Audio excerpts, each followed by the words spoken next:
जैसा आपको विदित है कि ऋषिकेश में एक घटनाक्रम हुआ था, जिस घटनाक्रम में एक व्यक्ति की जो है एक वीडियो इसमें वायरल हुआ था। साथ ही साथ सूचना भी पुलिस के पास आई थी कि इस तरह से व्यक्ति की पिटाई की गई है। प्रथम दृष्टया इसमें मामले जो मौके पर पुलिस कर्मी चीता को सूचना दी सुबह 7:15 बजे कि ऐसे मारपीट का घटनाक्रम हुआ। वहाँ पर पुलिस पहुंची तो एक व्यक्ति वहाँ पर इंजर्ड था काफी, और जो इंजर्ड के बाद वहाँ काफी लोग भीड़ इकट्ठा थी और जो वहाँ पर गाली गलौज भी कर रहे थे, साथ वीडियो वगैरह में आया था। तो जो मौके का हालात थे उसको देखते हुए जो विक्टिम था वो उनके साथ उनको अस्पताल भेजा गया था। जिसके बाद में पहचान होने के बाद उनका नाम टिबड़ी थी उनको पता चला। लेकिन जब समस्त घटनाक्रम के बारे में चूंकि तुरंत कोई FIR नहीं है, मतलब एक दिन बाद इसमें FIR अगले दिन नेक्स्ट दिन दी गई थी और इसके बाद उसको गिरफ्तार कर लिया गया, जिसका नाम सुनील गंजा था, जो थाना ऋषिकेश का हिस्ट्री शीटर देखा।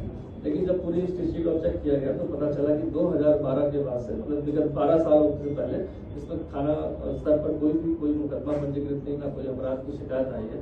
हिस्ट्री शीट में क्या है कि अगर अभियुक्त जो है लगातार अगर कोई अपराध कर रहा है, हिस्ट्री शीट खुली तो उसकी निगरानी कंटिन्यूस रहती है, और अगर लंबे समय तक अपराध नहीं कर रहा है, उसकी कोई शिकायत नहीं आई है, तो उसकी निगरानी को क्लोज कर दिया जाता है, लेकिन हिस्ट्री शीट जारी रहती है। क्योंकि विगत 12 साल से कोई भी इसकी कंप्लेंट किसी तरह की नहीं थी, तो उस तरह से देखा जाए तो निरंतर निगरानी की जो बात थी वो नहीं की जा रही थी। सेकंड इसमें आता है कि जो पूर्व के उसके मुकदमे थे, सभी मुकदमों का परीक्षण किया गया, उसमें पाया गया कि जो पूर्व के मुकदमे थे सभी न्यायालय द्वारा उसमें दोषमुक्त कर दिया गया था।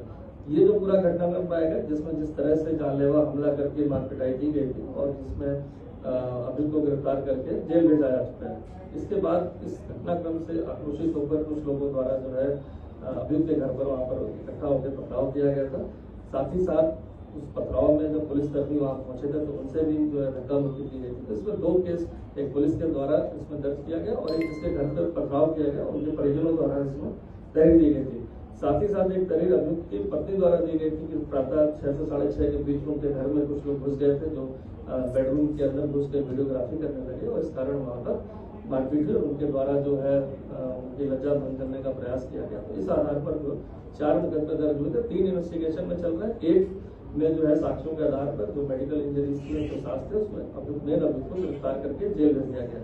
क्योंकि मैं स्पष्ट करना चाहूंगा कि ये घटनाक्रम था, सैड था, जिस तरह से हमला किया गया किसी भी व्यक्ति के ऊपर तो वो गलत था और उसकी सजा जो है अभियुक्त को तत्काल गिरफ्तार करके जेल भेजा गया और उसमें जो भी आगे जो विधि सम्मत और जो साक्ष्य संकलन की कार्रवाई चल रही है। लेकिन जिस तरह घटनाक्रम का रिएक्शन इसमें बताया गया, इसमें कुछ प्रोजेक्शन ऐसे हैं कि लगातार वो जो रजिस्ट्रेटर था या जो बदमाश था वो लगातार क्षेत्र में लोगों को अपराध कर रहा था। तो पूरा स्टडी की गई इसकी और कहीं भी कोई, मैंने बताया फिर से रिपीट कर रहा हूँ, 12 साल में कहीं भी ऐसी कंप्लेंट थाने में कोई मुकदमा या कोई ऐसी बात कहीं प्रकाश में नहीं आई थी।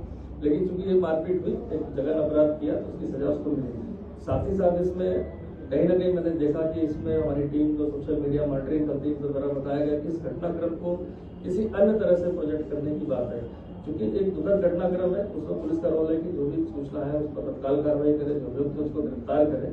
लेकिन कहीं ना कहीं एक दायरा हमारा भी होता है, जो सामाजिक रूप से आप लोग का दायरा, अगर पुलिस भी किसी घर में रेड करती है या कहीं जाती है तो महिलाएं और बच्चों को ध्यान रखते हैं। हमेशा इसीलिए वहाँ पर महिला पुलिसकर्मी की साथ में रखते हैं अपने साथ, कि उनके साथ कोई आरोप प्रत्यारोप अभद्रता न की जाए। साथ ही साथ अगर कोई सर्च करनी है तो सर्च वारंट कोर्ट से लेते हैं या सीनियर अधिकारियों द्वारा उसमें सर्च वारंट का जो प्रोविजन है अनुमति ली जाती है। तो एक जागरूक नागरिक होने के नाते अधिकार है कि कहीं कुछ गलत हो रहा है तो उसको जरूर उजागर करें। लेकिन अगर किसी के घर में आप चाहे वो गलत आदमी होकर घुसते हैं तो कहीं ना कहीं जिस तरह का प्रतिशोध हुआ उस प्रतिशोध के तहत ये झगड़ा हुआ, झगड़े के बाद पूरी तरह से उनको चोटें हैं। तो एक सोशल मीडिया में जिस तरह का प्रोजेक्शन था उस प्रोजेक्शन को भी मैं कहता हूँ कि सामाजिक दायित्व के साथ साथ कानूनी दायित्व भी है सभी का। कानून के दायरे में हम अपने अगर एक्शन को करते हैं तो उसमें पुलिस प्रशासन कोर्ट सभी लोग उसमें सहयोग देते हैं। तो इस तरह की बात है। साथ ही साथ इस मुद्दे को जैसा मैं रीड कर पाया अपनी जो सोशल मीडिया टीम की जो रिपोर्ट बार बार जनरेट हो रही, चाहे हमारे इंटेलिजेंस की जो लाइव की टीम है, इस मुद्दे को कहीं ना कहीं किसी न जाति धर्म न क्षेत्रवाद न किसी उससे जोड़ा जाना चाहिए। क्योंकि कोई भी एक इंसिडेंट होता है, वो इंसिडेंट एक सडन इंसिडेंट है और सडन इंसिडेंट में जो भी झगड़ा हुआ, मारपीट हुई, जो भी क्राइम कमिट हुआ, उसमें जो कार्रवाई की गई त्वरित, मैंने बताया कि मुकदमे की FIR आने में तो 24 घंटे लगे और अरेस्ट करने में 4 घंटे लगे। तो देखा जाए तो पुलिस की अपनी तरफ से कार्रवाई कहीं से भी ऐसी नहीं थी कि जो लैक्सिटी की हो और कहीं कोई अभियुक्त को फायदा देने की हो। लेकिन उसके बाद के जो रिपरकशन रहे और चाहे कुछ गलत प्रोजेक्शन हुआ, कोई भी व्यक्ति जिसके साथ अगर इस तरह से हिनियस ऑफेंस होगा तो कानून अपना काम करेगा।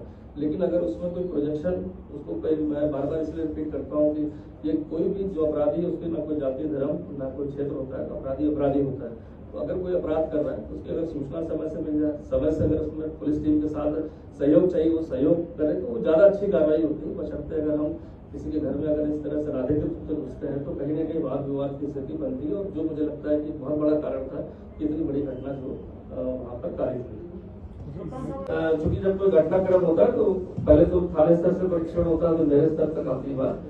तो जो मौके पर घटना स्थल पर गए थे, मैंने बहुत सारे वीडियो का परीक्षण करवाया अपने ऑफिस में बैठकर टीम से। तो उसमें जब मौके पर सूचना पर जब पुलिस गई थी, 2 लोग, ये बात दूसरी होती है कि जब झगड़ा हुआ तो कुछ टाइम लगता समझने में कि अग्रेसर कौन है, हुआ क्या है। और जो हमारे विक्टिम थे डिब्रीजी, जब वो इंजर्ड थे, तो वहां पर जो वॉइस आ रही पीछे से, कोई गाली गलौज कर रहा था, धमकी भरे शब्दों बोल रहा था। तो 2 हमारे जो चीता के कांस्टेबल पहुंचे थे, उनके द्वारा अपनी ड्यूटी में जो लापरवाही की गई कि तत्काल अगर उसको उसी समय पकड़ते या उसको हैंडल करते तो वो नहीं पाएगा, तो उसको भी आप 2 लोग को उसमें सस्पेंड किया गया। उस अपनी ड्यूटी पर उन्होंने सही तरह से अपनी ड्यूटी का निर्वहन नहीं किया मौके पर पहुंचकर।